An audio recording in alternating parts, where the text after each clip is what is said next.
My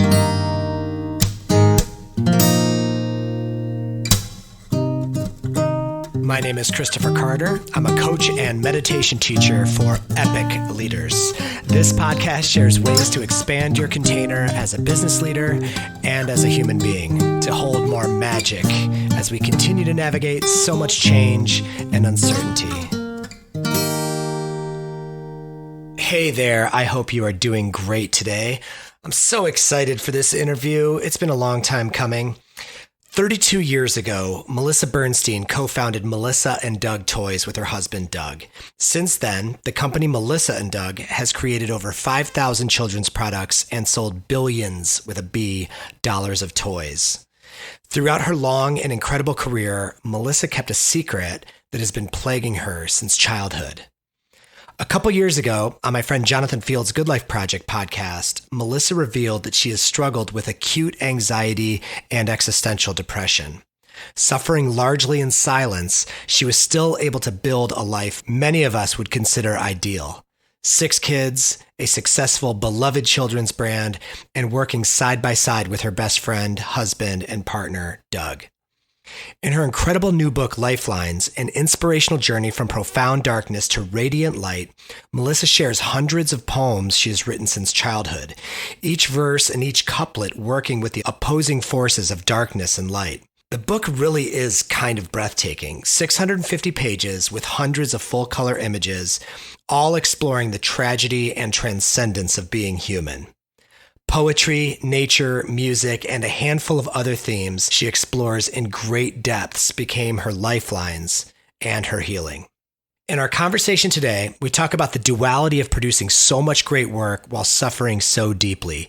We hear how she has turned darkness into fuel for achievement, her daily practices, and how she gives her mind a much-needed break. Regular listeners might refer to this as permission to chill. We spend a good amount of time exploring her new community and the movement Melissa and her husband Doug have created to coincide with the book, Lifelines. This conversation is a great reminder that we are never alone in our suffering and that there are proven ways out. Lifelines has also launched a new community and website to get people connected to resources, awareness, and to one another. Her husband, Doug, may have written the sweetest About the Author page I've ever seen. In it, he perfectly summarizes this long-form interview you're about to hear. He said, "Melissa shows us that when darkness descends and it seems there's no escape, there actually is a way out. There actually is hope, and there actually is a path that can lead to meaning and purpose." Please enjoy this vulnerable and ultimately joyful and fun conversation with one of my longtime sheroes and now new friends, Melissa Bernstein.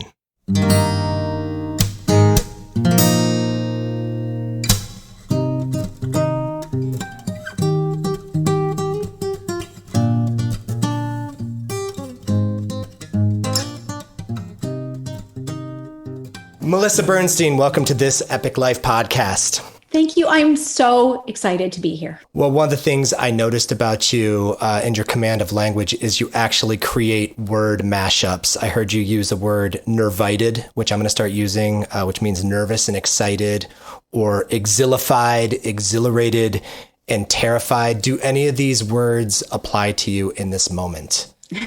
Both of them absolutely do. And when I was little, I realized that the English language doesn't do justice to emotions. And it forces us to really be boxed into like a black and a white, right? I'm either happy or I'm sad. I'm terrified or I'm exhilarated. And I realized that so many moments for me were actually a blend of two very distinct emotions, but that coexisted in that one moment. And I use exilified probably more than any other word because I feel like when I use it, I'm at the top of this roller coaster at that moment when you're creaking at the top and you're about to go over the edge. And it's that feeling of the unknown, right? The terror of the unknown and the exhilaration of the unknown. And I feel like so many moments of my life are that combination of both being terrified, but also exhilarated because you never know what they might bring. And here you are about 5 weeks out from the release of a major piece of work with this book and Would you say that exilified summarizes kind of the overall feeling of that? How are you feeling coming up to this launch? I also use the word shalation, a combination of shock and elation. And I think I'm at that moment too, because I almost can't believe that I actually wrote this book and it's coming out. Yet I'm so elated about hopefully the ability to touch others who have similar feelings. So it's definitely that combination of emotions. You inspired me because if I had to summarize how I was feeling getting on to an interview with you, because I've been stepping on or playing with your toys since our kids were born, 16 years ago. The word I came up with was somewhere between enamored, grateful, and intimidated. So the word is enamphildated. And depending on how our conversation goes, I might just rebrand it as the Enamphildated Podcast. I love it. I wanted to show you this because my kids made me leave the house with it. It's a pirate adventure puzzle. When you see something like this from, 15 or 16 years ago, do you have a recollection of it, or do you see so many things that they all run together? I remember it like yesterday. I can tell you every little detail around any of the products because I truly give birth to them. And I really feel like sometimes they're as painful as childbirth and sometimes they're not. But I did have 6 C-sections. So I think a lot of my products are like C-sections. They're trying to come out and will not. And others are like normal people's childbirth. They just easily sort of flow from me. Well, so many memories come back just from looking at that one toy. I remember our kids stalling to get more of my time and attention, deliberately hiding pieces or acting like it was too hard to solve just to keep me around solving it. So I've probably had to solve the same pirate puzzle 7,000-8,000 times. So thanks for that. That is so sweet. And again, childhood is about repetition and mastery. And I think what we view as like mundane because they want to do the same thing over and over, it's actually building this incredible skill. It's building their ability to put this task into their muscle memory so they can engage in it over and over again. Let's talk about Jonathan Field's podcast because it kept coming up for me and it looked like kind of a point of departure for you. It came out March 2018 is when it was published. And so I would guess it was recorded around late 2017. It was. What were the events leading up to that? Because it was kind of revelatory at the time. It was a big departure from you being a CEO of a toy company. It really was one of the most incredible experiences of my life because it involved what I now call all these dot moments. And dot moments are those dots of our life that when they happen, we don't think of them as anything that significant. But when we go back and we look at them, they actually represent the trajectory and the arc of our life that really tells our life story. So the first dot started to connect once I listened to Jonathan Field's podcast. And I was a religious listener. I really enjoyed it. I listened every week. I loved his guests. They were a lot of my favorite people. And Jonathan always talked about his favorite book, which was Man's Search for Meaning by Viktor Frankl. And sort of the irony is that it was in my bookshelf. And I had read this book maybe once or twice earlier in my life, in my 20s, maybe my 30s. And although I thought it was a powerful story, it never really spoke to me. But for some reason, because he mentioned it a few times, I was like, you know what? I'm going to take that book and I'm going to read it again. And it wasn't even in the body of the book itself, the word that changed my life. It was in, I believe it was like the afterword, right, when Frankl got out of the concentration camp and he started to talk about engaging in logotherapy, a form of existential analysis. And even though I read the thesaurus as a hobby growing up and believed I knew words pretty well, I had never heard the word logotherapy or the word existential or existential analysis. And I just, by luck, decided to look it up. And what happened when I looked it up really changed my life, because that definition, as I started to dive into existential philosophy and existential anguish and despair, explained exactly what had plagued me my entire life. What part of you kind of was it speaking to as you were starting to uncover and peel back these layers? Was it just lingering thoughts since childhood, or kind of your way of showing up in the world? Like, what did it awaken within you? I had really run away from everything I was and my being, in essence, my entire life.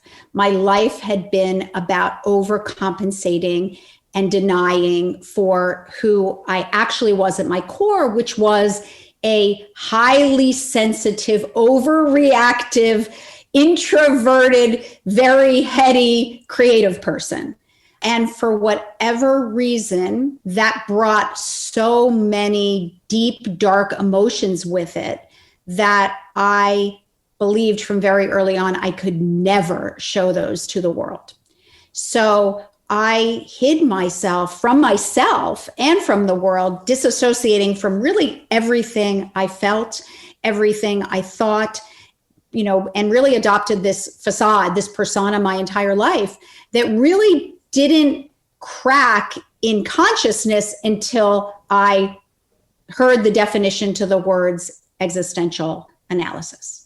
In doing all of this self-discovery since and putting the book together, do you regard it as something, the existential depression, if that's what it is, or if that's some aspect of it, do you look at that as something that kind of came in with you when you were born, like a soul level thing to work out, or was it something nurtured in childhood trauma? That is the best question. And just this weekend, I had this incredible experience of speaking to a very well-known existential psychotherapist in Italy. I was telling him that from the time, my earliest recollection, I had these feelings, this crisis of meaninglessness. And even my mother said, the moment I was born, I screamed 24/7 for the first year of my life. And they were deep, dark screams. She said she was terrified because whatever she tried to do, she couldn't console me. He said how rare it was to actually have a child feel these feelings from such a young age. Although, I didn't realize that obviously at the time. It's really remarkable. I've heard you in a few different places articulate or share words that you wrote at a very, very young age, 5 years old, 8 years old, with kind of profound clarity about what you were experiencing. I wrote a verse when I was maybe 4 or 5 that said, "Please hinder the noise. I've lost track of the joys. I can't hear anymore with this deafening roar. I can't see anymore with this staggering light. I can't feel anymore with this stifling fright." And, another one that I think I wrote shortly after, and I don't even know who I was talking to, but I wrote, "I fervently implore you just to give me one small sign that I'm on a course of promise by my action or design, for I need to know this instant that the joys will trump the pain, and this battle I've been waging won't be blindly fought in vain. I am fearful, oh so fearful, if you do not show me light, I will lose the will to live and choose to end this futile fight." That level of insight, it sounds like so much more on both sides of the coin, to experience that level of profound sadness or meaninglessness, but then also to have the wisdom to articulate it in that language. It doesn't seem like something you learn by the age of 5. It seems like something that, like a gift that traveled in. I use the word gift in quotes because I'm sure it could feel like a curse, but it sounds like something that traveled in with you. And the truth is, it was unconscious. I didn't even know it was happening at the time. And in fact, after I wrote these verses, I knew they were so deep and dark and despairing, and that for some reason I could never show the world or share them with anyone, or it would further stigmatize me, that I just squirreled them away. And to be honest with you, I never looked at them again. Like once something like this came out, I never shared it. I never reread it because it was the desolation. I mean, if I read it, it would make those feelings just all the more deep and dark. And I could barely handle them as they were. How do you think that need to hide or mask what you were feeling, your internal experience, how do you think that fueled your sense of accomplishment? Because you seem to go like the hardcore go-getter route with studies and business and creativity. How did that inform your sense of accomplishment? It became the very essence of who I was. So the thoughts in my head were so deep and dark and chaotic and unable to be answered. When you have a crisis of meaning and when the only question that is in your head each day is why? Why am I here? What is the meaning of life if we are all to die? what is my purpose? What am I to do while I'm here? Like this question kept, what do you want from me? Like, what is the meaning? And all I needed were immediate answers to these questions. But because without them, it was impossible to live. But because I received no answers, right? No one could ever answer those questions. I remained in this utter terror of unknowing. So what I needed to do to create order from that orderlessness and sense from the senselessness is I had to create order. And one of the ways I created order and controlled the uncontrollable was to anchor to performance and anchor to perfection. And that was easy. It started being very easy for me because I was a high achiever and I did perform well academically. So I knew very early on that that would give me this sense of wholeness, which of course it wasn't. It was external validation, which is the absolute antithesis of wholeness. But I believed that that would give me meaning to perform, to be validated by that, and to find meaning through that. And that was what, from first grade, my first grade teacher told my parents, she said, you are going to have a very difficult time with your daughter. She cannot tolerate being wrong, even something that doesn't matter. She must be right. And that need to be perfect, to be right, really became, unfortunately, the very essence of who I was. So in the last 3 years, you came out really publicly, starting with Jonathan's interview.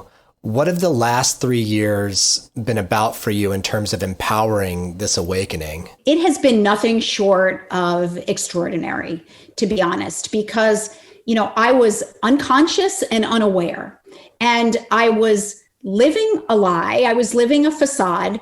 My gosh, I had a great marriage. We had an incredible business. I have 6 children. So I was enjoying my life and living, but there was something very deep, very dark lurking within. And with the knowledge that I actually had an affliction that had a name and that other people had suffered with this affliction as well, it was the first sense of meaning that came into my life, I think, that I ever experienced, because I suddenly realized with profound alacrity that I was not alone. And then to further realize that people who had existential despair happened to be very creative. Some of our more prolific creatives in the history suffered from an existential, despair. And they also suffered from this heightened arousal of their central nervous system that I learned are called overexcitabilities. And that even made more sense to me, because once I learned about these hypersensitivities that came in 5 categories, I realized, oh my goodness, these are a dictionary definition of who I am in every little detail. And that with that became this window into my soul. And I really began to understand, and I call it a blurse, that my blessing was also my curse. And all these qualities that gave me the ability to create from absolutely nothing, because I never really understood that. I always thought, I can just make things, whatever, I can just think of ideas. They just come to me, big deal. I never realized that the cost of that were all these deep, dark qualities that made living sometimes unbearable. That list you share in the very beginning of the book of people who've lived with and created from this condition was kind of like the who's who of the most creative people that have ever lived. I mean, Mozart, Beethoven, Virginia Woolf.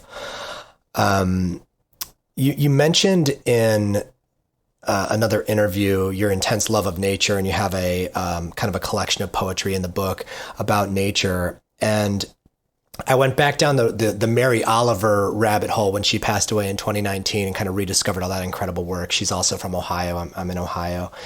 And do you know if she suffered from anything similar? I know she worked through her depression a lot with her writing about nature. I've listened to a lot of her podcasts for that reason, and she never really talked about that. She never mentioned the word existential, but I believe that any of us who feel such a powerful draw to nature have to feel some sort of existential angst, because it's nature that really shows us that we must accept our mortality. You know, nature does it with such aplomb.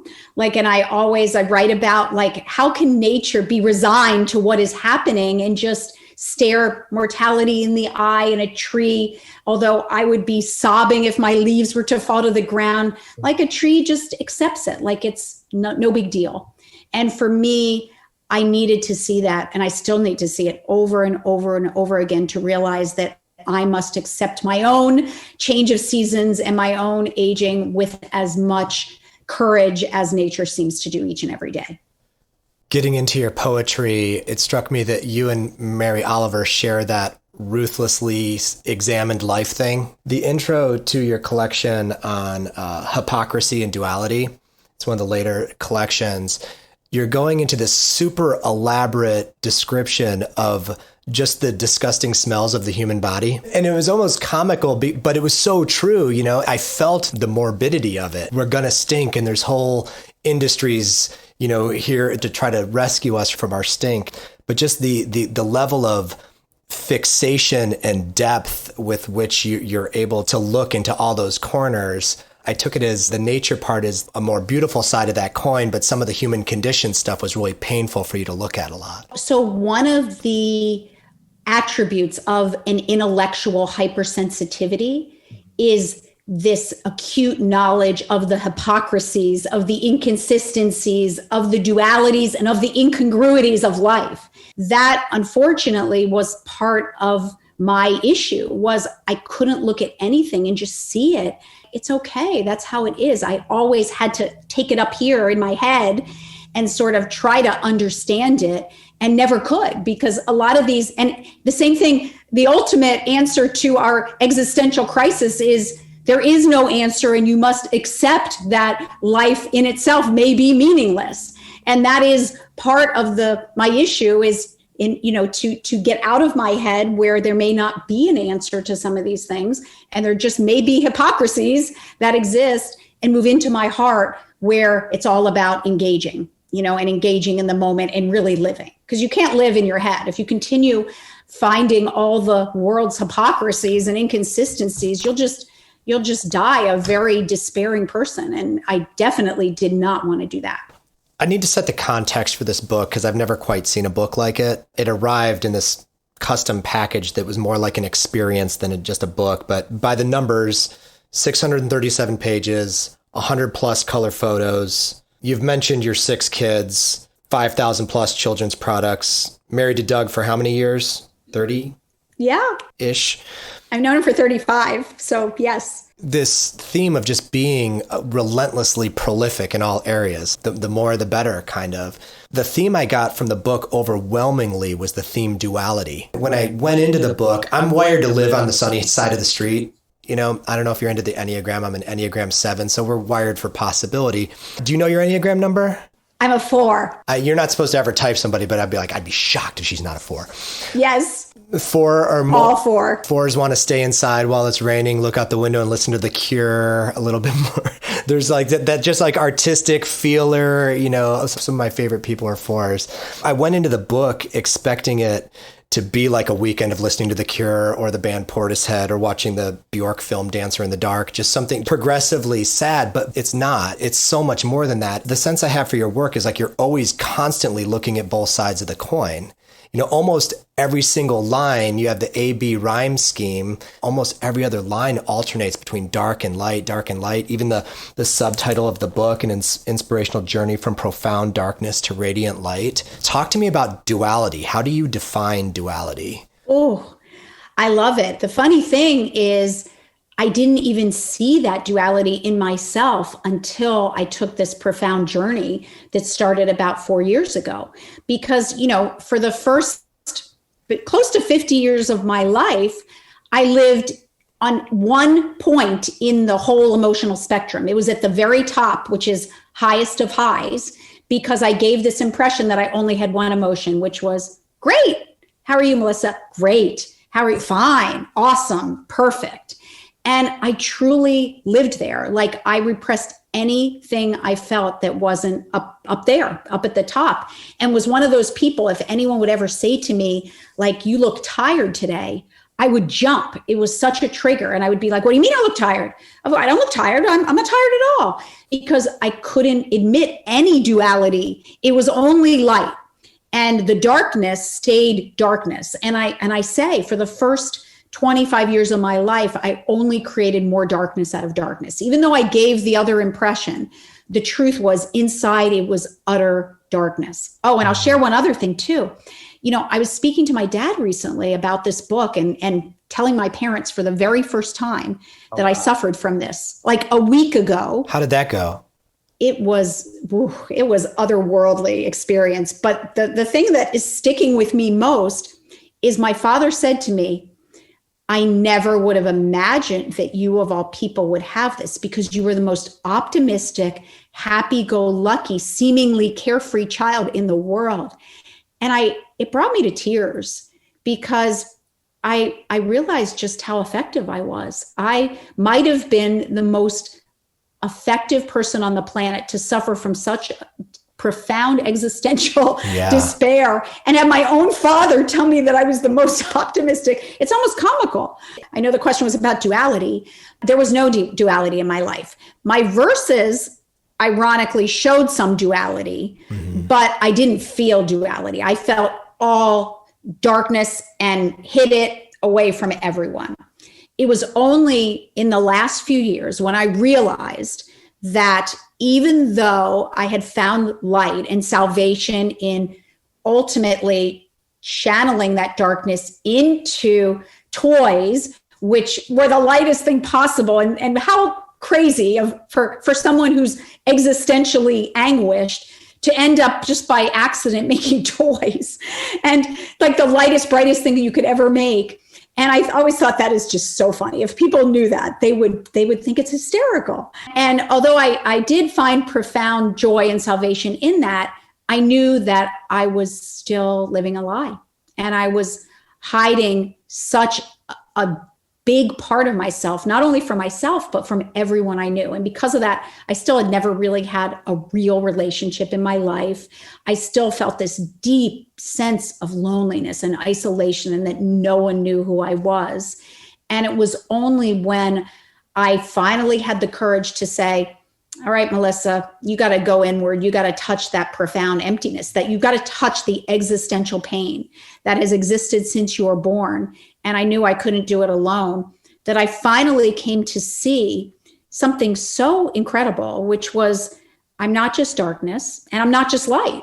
I am this full spectrum of emotion.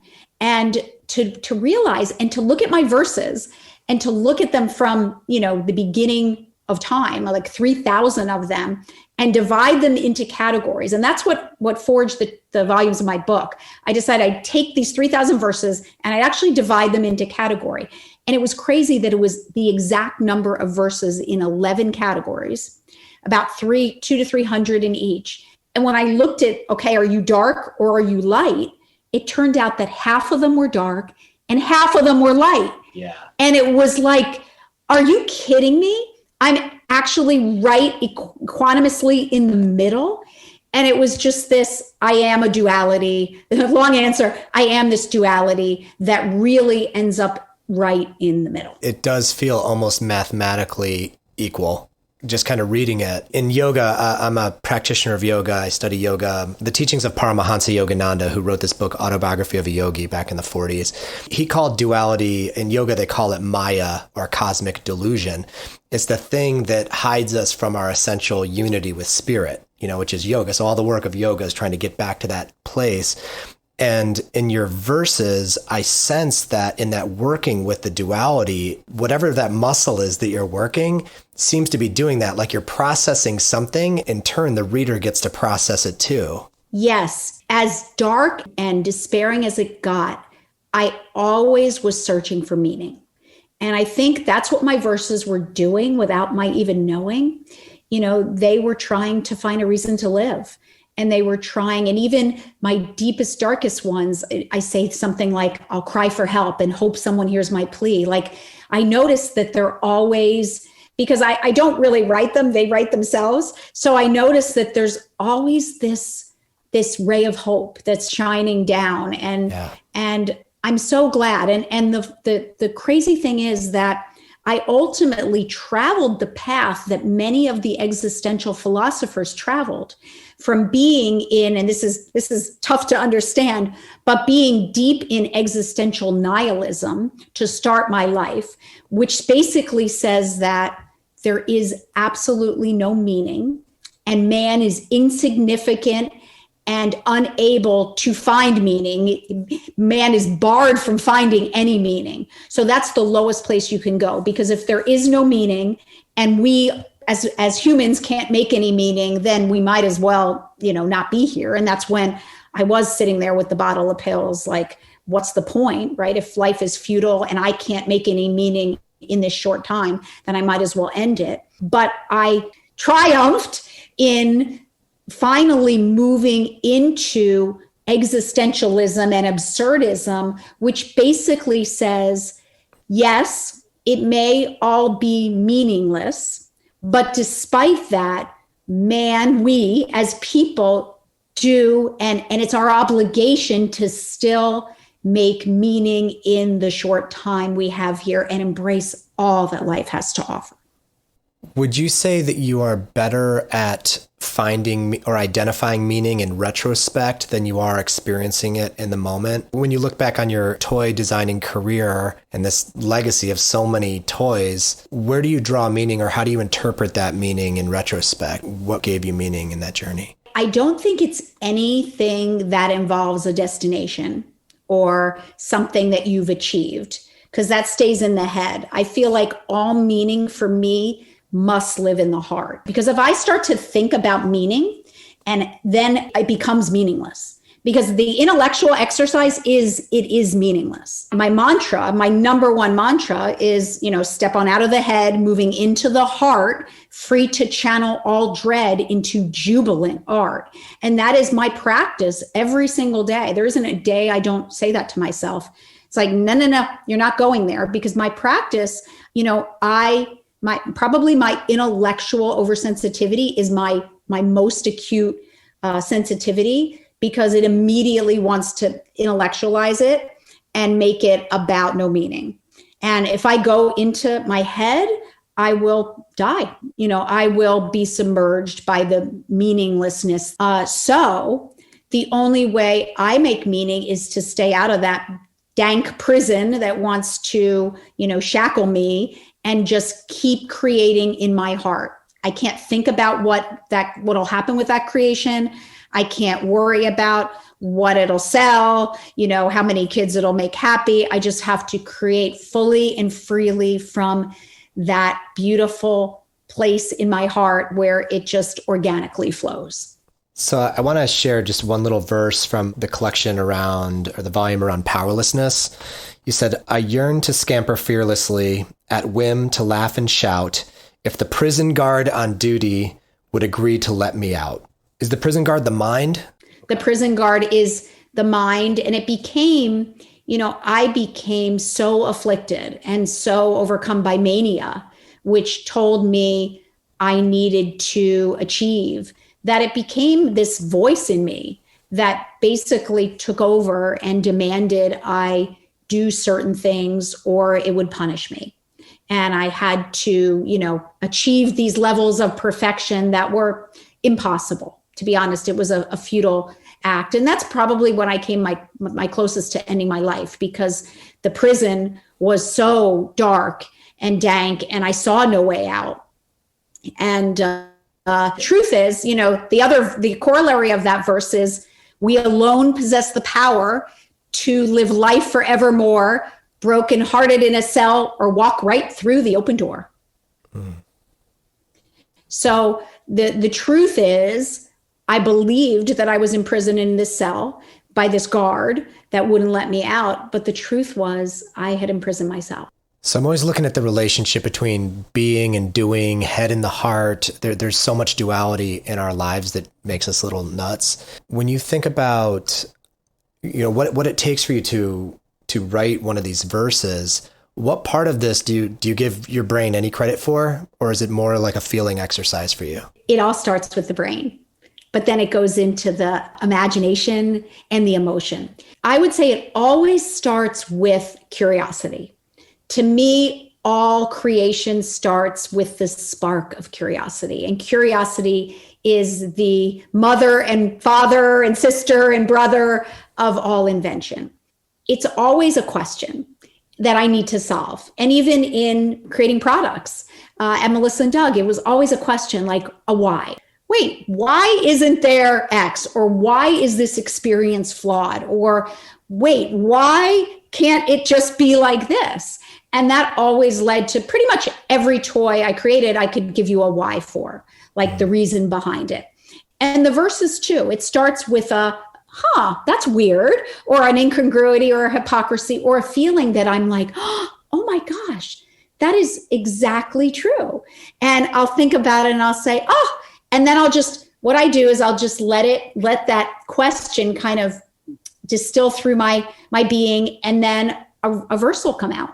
The reason I pointed out is one of the themes I noticed with you that you've shared in a few different places were these kind of big things you took on to avoid thinking, because thinking would lead you down the dark path. Early on at Melissa and Doug, it was you were the salesperson, just like dialing for dollars, no time to think, just keep picking up the phone, make something happen. Maybe having kids. I mean, I have 3 kids and they don't give me any time to form a coherent thought. So I can imagine having 6 kids was like a great way out of thinking for maybe decades. These things that you immerse yourself in not only produce business success and life success, but a lot of meaning in the process, So like even in this avoidance of thinking on those terms, you're generating so much abundance. I think the idea of the business and the family were incredibly therapeutic for me in one sense. Like, as you said, I didn't have a moment to think. And the truth was I didn't. Like for 20 years, I didn't go to that rabbit hole, actually. I didn't have a moment. In fact, I think at one of my joking Saturdays, I had 4 different games in 4 different states with 4 different sports that were all at the same time. It was just crazy. How do you stay above water? And in a way, that was really good because I was in an autopilot and just doing what I needed to do with the business, with the family, with community, and all those things. And I didn't think. And that was in many ways very good for me. I was actually in my heart, just like surviving. And yet, yes, at Melissa and Doug, the creating the toys was bountiful. I think about it as the greatest years of my life. My team, we were just having so much fun creating these incredible toys. So there was nothing at all that wasn't pure and honest and soulful in doing that. It was really just that I was hiding sort of the truth of who I was still from everyone. There's almost a paradox in it. I have a good friend who's a Buddhist meditation teacher. I teach yoga-based meditation. She's also an Enneagram 4. Her name is Susan Piver, and she's written a bunch of great books. And I know that name. Yeah, Susan's incredible. I jokingly call her the teacher of being, doer of nothing. Because all she aspires to is to literally do nothing. And then life happens. Like she allows, and she's so prolific and she's written 9 books and she's done all this stuff, but she's a doer of nothing. And you're kind of similar in that, like you're a brilliant creator, but a decided non-thinker. How do you get to create all you do by avoiding thinking? There's like some like beautiful paradox there. And the other crazy thing that I just realized, because the thinking is I love nothing more than thinking about thinking. Thinking about the despair is bad.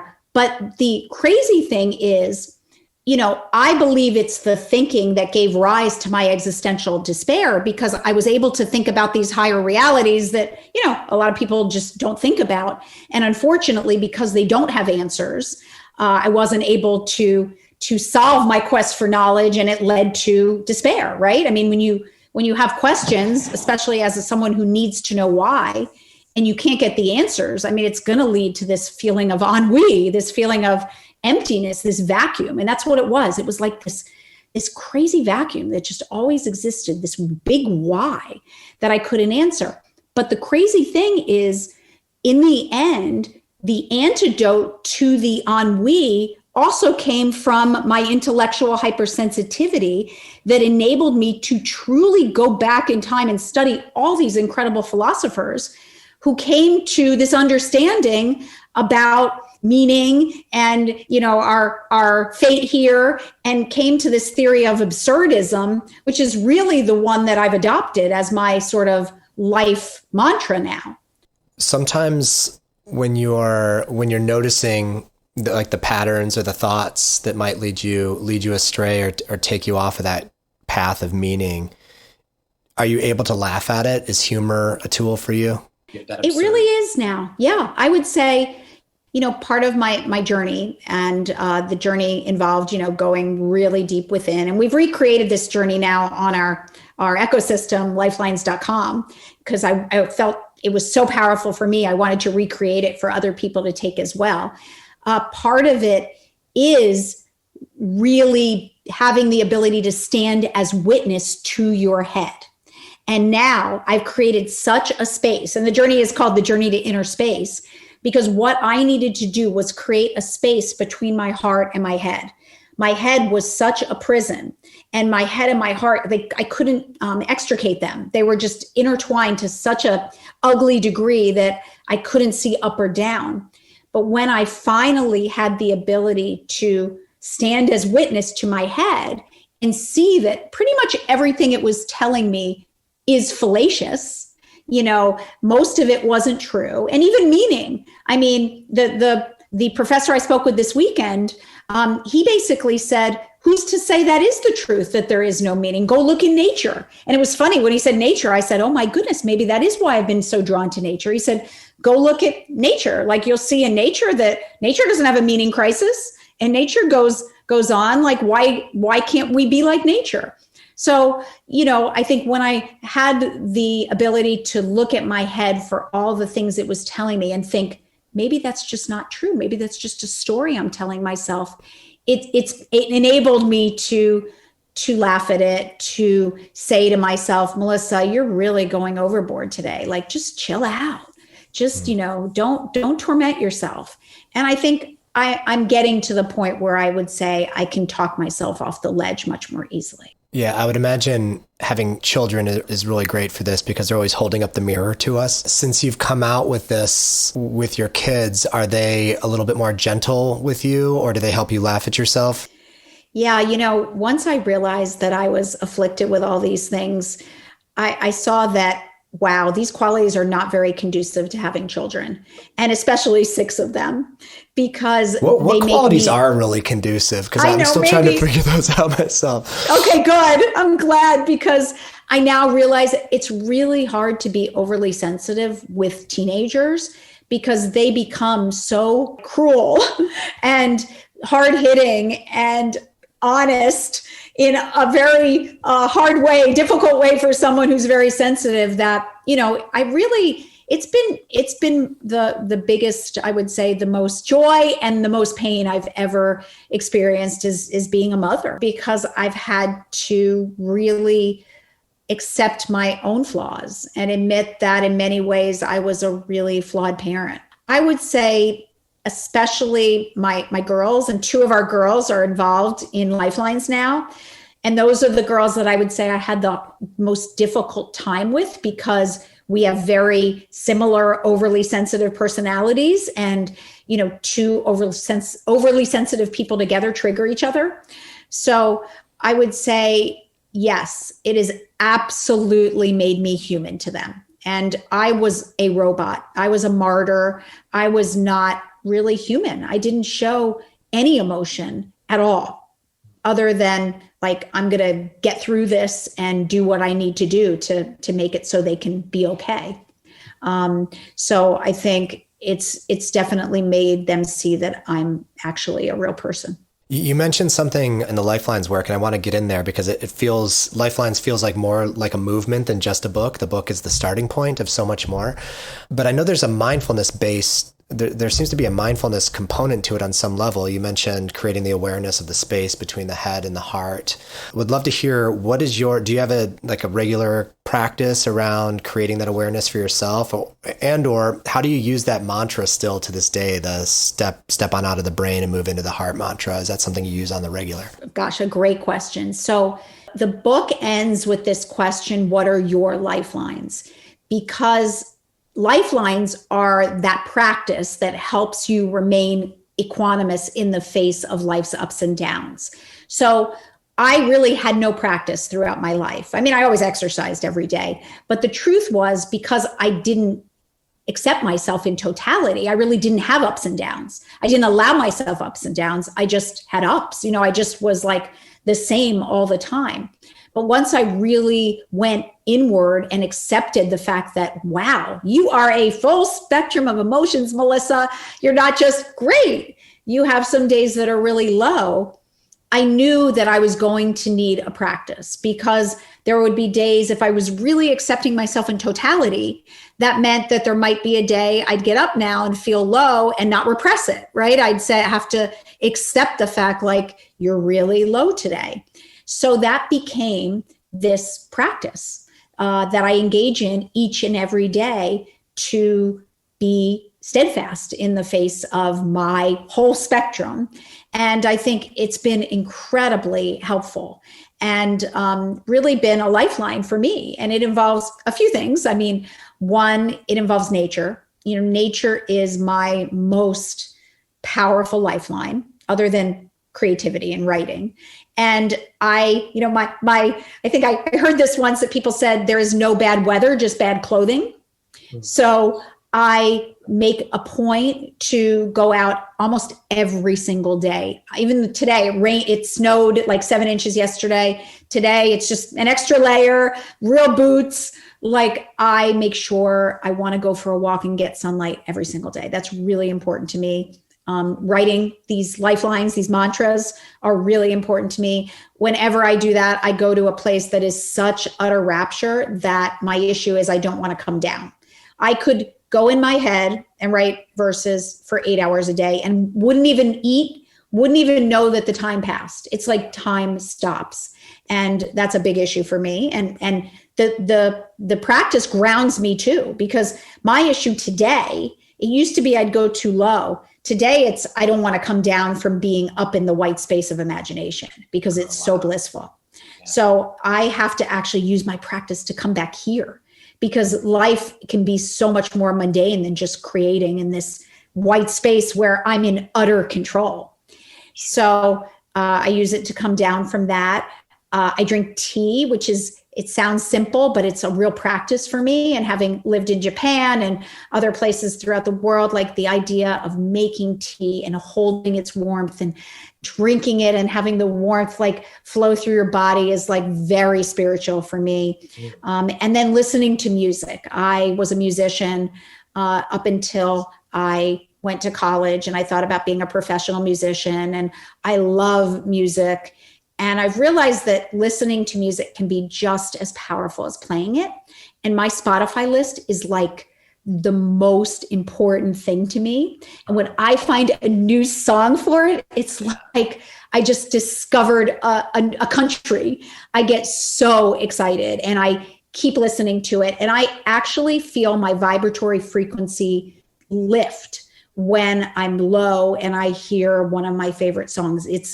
I can actually feel myself rising. It's that powerful. What's a song that does that for you? A song or artist that does it every time? I am obsessed with the song Driving by Everything But the Girl, the acoustic version. It makes me cry every time I hear it. And one of my other recent favorite artists is Nora En Pure. And believe it or not, the type of music is called Deep House. For me, when I hear a vibe that is on my frequency, it's chemical and I can't even control it. House music can totally be a spiritual experience. One of my former guests on this podcast, Mark Smucker, he's a friend of mine. He's the CEO of Smuckers. So he's like the fourth generation CEO of that whole jam and jelly empire. And he's a house DJ. He has a record label. He has a record deal as a house DJ. So he runs this giant business, and then he, busts out his turntables, and he's been starting to incorporate that into corporate life at Smuckers, believe it or not. Love that. It makes so much sense. It does. Yeah. I can tell you that I can be in a very low state and I can turn on Nora and Pure or Everything But the Girl. I like their other music as well. And I like so many artists. I'm very varied and go to a totally new place. And 10 minutes later, I can be much, much different frequency level. And, there is a concept. I don't know. Have you heard of the concept of entrainment?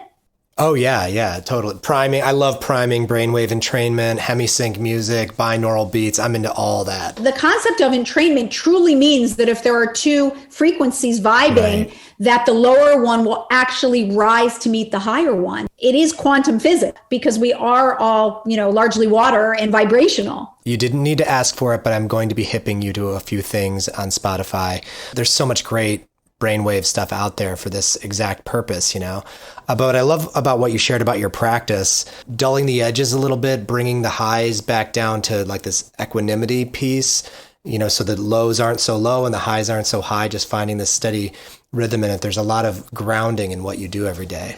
And I can tell you one of my metaphors that is not a good one is that I'm a balloon floating off. And if someone doesn't take my string when it's about to be out of reach and pull it down, I will just fly away and never come back. And that's, kind of what my ultimate is, because that's where I'm at utter peace and fully in control of anything and everything. And most would say that expansive imagination is terrifying. For me, it is my home. It's the only place I feel at home. So, and that's why I've had such a hard time living here on Earth, because I've either been so low, I'm being swallowed by the earth, or I've been so high, I'm about to soar off into the heavens and never come back. So it's the extremes. Tell me a bit about what you hope Lifelines will look like in 5 or 10 years. Can you see that far down the road with this? Because it seems like to be yet another mission-driven movement that you're creating. There was a mission with Melissa and Doug to create these kind of low-tech toys that are high impact. And now it's about connecting people that suffer from any type of depression or isolation to one another. What do you want to create with this, and when can people start joining and being a part of it? Thank you for asking. This is so important to us. So, Lifelines really has 3 core tenets that are based on my experience. The first is you are not alone. And that came from living my entire life believing I was utterly alone and would never find anyone who would accept me as I was. And I truly felt so deeply isolated. I talk about I should live on another island. And I had this anger about it, like I don't need anyone. But someone recently said those who say they don't need anyone are the ones who need people more than ever. And that, I guess, was really true. I want anyone who has felt that stigmatizing feeling that no one will ever accept them for being who they are to know that they have a place with us, and we will accept anyone and everyone for being exactly who they are. The second is that we all have the ability to turn our darkness into light. I never thought I could do that. And it was incredible. When I started making toys, I actually saw that it was almost like a water faucet, that I had one side that was light and one side that was darkness. And I had turned off the light side and I had just funneled darkness into darkness. So of course I felt no meaning while my darkness stayed darkness. But I realized that I actually could turn off the darkness, turn on the light, and funnel all that dark, despairing angst into meaning through light, bright toys, and that became my salvation. I now want to show others that they too can turn their darkness into light. Some don't know how, and it takes showing them the path, because there is a pathway to do it. So we want to show them that. And then third, even once I channeled my darkness into light and found salvation through making toys, I realized that there was something deep deep that was still missing. And that was the fact that I hadn't accepted myself in totality. So number 3 is we will not find ultimate peace, enlightenment, freedom, contentment, fulfillment until we have the courage to stop moving away from ourselves, take that journey inward, and accept ourselves in totality. And that journey, that deep, dark journey has become the centerpiece for our Lifelines ecosystem and is a free journey. Doug and I are funding all this that seekers who are our community members can take to go inward and really start to discover those parts of themselves that they may have denied, disassociated from, or repressed. We have so much overlap in our philosophies. And as we come full circle here, this Epic Life podcast, we explore 4 permissions as access to our highest expression. And they also play with light and dark a little bit. The first permission is permission to chill, which is just to be with what is, to meditate or to chill. The second permission is permission to feel all the feels, to embrace our full, messy humanity without condition. The third is permission to glow in the dark, something I think you do really brilliantly. It's full expression with witnesses, doing it anyway, but despite the darkness. Or permission to glow in the light, which is to not just slap a happy face on it, but to stand with others who have done that work and to express maybe some divinity through that collective consciousness. Do any of these resonate with you? And which one do you feel kind of speaks to you today? Permission to chill, feel all the feels, glow in the dark, or glow in the light? Oh, they are so deep. That brings tears to my eyes. They are beautiful. I think it would have to be the second one. As someone who denied what it meant to feel, real feelings her whole life, permission to feel. It was only 2 months ago that for the very first time in my entire life, I was able to say the words, I feel sad today. Wow. I had never once said those words. And it sounds so simple, right? I feel sad today. Big deal. It was a big deal for someone who could never show anything that she believed would make her human. To be able to show human feelings and show weakness has been tremendously challenging for me. So the ability to feel our feelings is what makes us human and what allows us to truly connect with others. Well, beautiful. Well, this incredible book, Lifelines, comes out on March 16th, and the site launches a few weeks prior on March the 1st. Is that still the plan? Yet, actually, yes, it'll be definitely fully launched by then. I just want to thank you so much for your time today and for your generosity. What you've created here for people is so beautiful, and it's such incredible timing with what the world's going through right now. I think this work is more important than ever. So thank you for all the love and care you've put into this. Well, thank you for sharing people's stories and allowing them to spread their messages. That is even a bigger gift. So I am so in awe of what you're doing, and thank you so much for doing it. And thank you so much for listening. You can learn more about Melissa's global movement and incredible new book at lifelines.com. You could find me, Christopher Carter, and all of our work anywhere online at This Epic Life. And you could pop on over to Apple Podcasts and leave us a much appreciated review.